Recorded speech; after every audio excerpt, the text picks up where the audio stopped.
Okay, my BMW actually has a front jump start mount. This is the proper way to jump start the car. The leads unfortunately are not long enough to reach the negative post. So I've got to the closest point possible, which is the spring strut or the strut bolt or something like that. I'm going to turn it on. I'm going to try again just to see if I can get the car to quickly turn over. Now it shouldn't be detecting the battery. The lights are all just solid on. Hold down for 3 seconds. Now, let's see if I can start. Battery, by the way, still disconnected.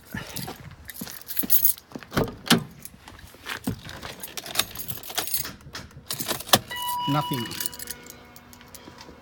Please help. Is this faulty?